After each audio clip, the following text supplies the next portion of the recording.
আসসালামু আলাইকুম। জাপানের একজন পর্ন তারকা বা অ্যাডাল্ট ছবির অভিনেতা, তিনি সাম্প্রতিক সময়ে ইসলাম গ্রহণ করেছেন।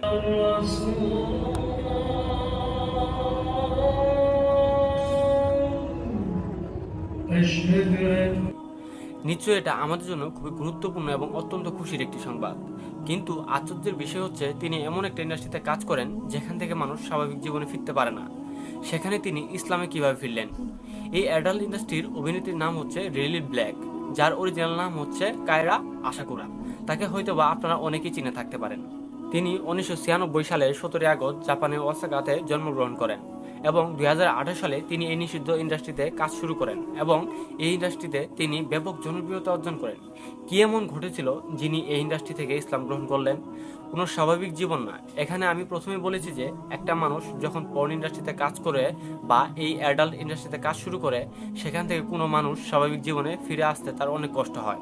সেখানে তিনি ইসলাম গ্রহণ করলেন আসলে কিভাবে? I'm Rayla Black.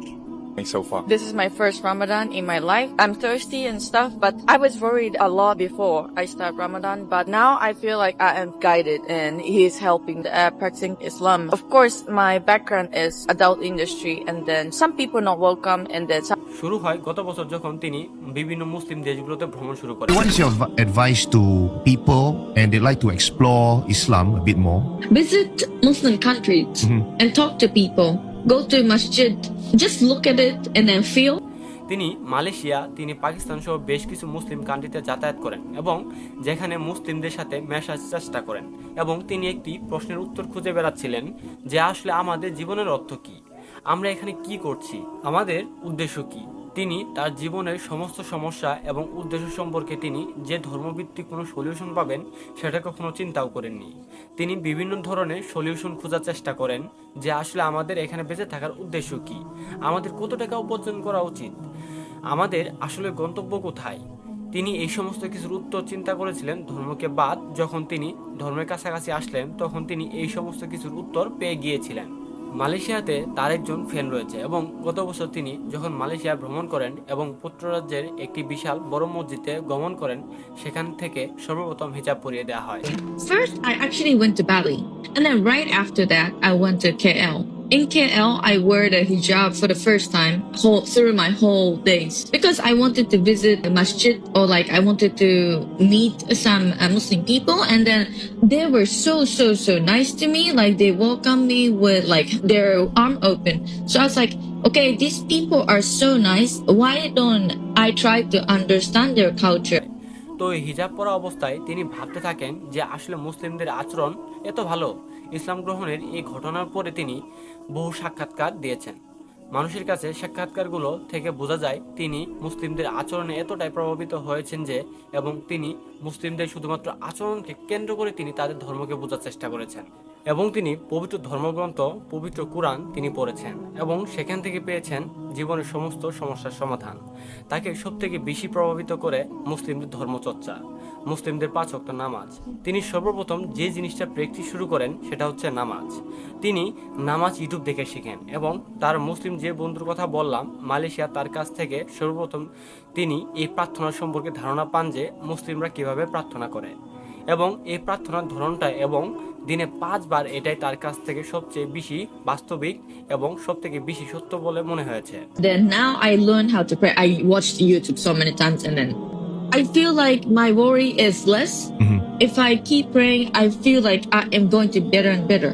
From this first Maghrib prayer, I started to pray daily. এবং তিনি নিজে নিজেই এগুলো প্র্যাকটিস করতে থাকেন এবং হিজাব পড়ার চেষ্টা করতে থাকেন এবং একটা সময় তিনি ইসলাম সম্পর্কে আরো গভীর জ্ঞান অর্জনে বিভিন্ন স্কলারশিপ বক্তব্য শোনেন এবং একটা সময় তার মনে হয় যে ইসলামই পৃথিবীর বুকে একমাত্র ধর্ম এবং এটাই তার জীবনে একমাত্র পথ এবং উদ্দেশ্য হতে পারে।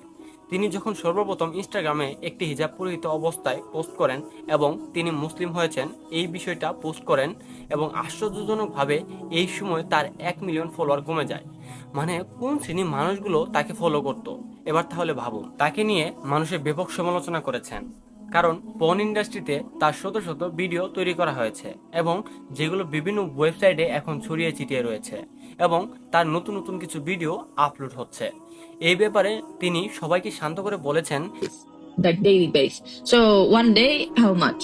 you pay. What is the rate? So once I'm done, they have the rights to publish whenever. Even some videos from 2 years, it's not published yet. Right. Because I haven't worked so much actually. Like past few years, I was doing like 3 per year or something. So they're like, oh, this girl is not working a lot. Let's just keep it until like, we can earn from this girl. So some videos still not published yet from years ago. So people might think that I'm still active, but it's from the past. তিনি ইসলাম গ্রহণের পূর্বে যে সমস্ত video shoot করে রেখেছিলেন সেগুলো বিভিন্ন ইন্ডাস্ট্রির মানুষের কাছে রয়েছে। অর্থাৎ যে কোম্পানিগুলো তাকে দিয়ে সমস্ত কাজগুলো করিয়েছে টাকার বিনিময়ে তাদের কাছে এগুলো রয়েছে এবং তারাই এগুলো ধাপে ধাপে আপলোড করছে এবং তিনি তাদেরকে অনুরোধ করেছেন যাতে এই ভিডিওগুলো নতুন করে পাবলিশ না করা হয় এবং পূর্ববর্তী ভিডিওগুলো ডিলিট করে দেওয়া হয়। কিন্তু এগুলো তো কোটি কোটি টাকার বিষয়, এগুলো তো সহজে কেউ করতে চাইবে না। ইনস্টাগ্রামে সমস্ত পোস্ট, অশ্লীল পোস্ট, যে সমস্ত অর্ধনগ্ন যে সমস্ত ছবি ছিল সবগুলি তিনি ডিলিট করে দিয়েছেন এবং এই ভিডিওটি দেখার পর আপনারা যদি আবার ইন্টারনেটে গিয়ে তার নাম দিয়ে সার্চ করেন তাহলে কিন্তু রমজানের মধ্যে ফিতনায় পড়ার আশঙ্কা রয়েছে। তো আপনাদের কাছে বিনীত অনুরোধ থাকবে এই নাম দিয়ে বর্তমানে তাকে খোঁজার চেষ্টা করবেন না। এগুলো আপনাকে শয়তান প্রভাবিত করে একটা ভিন্ন পথে নিয়ে যাওয়ার চেষ্টা করতে পারে।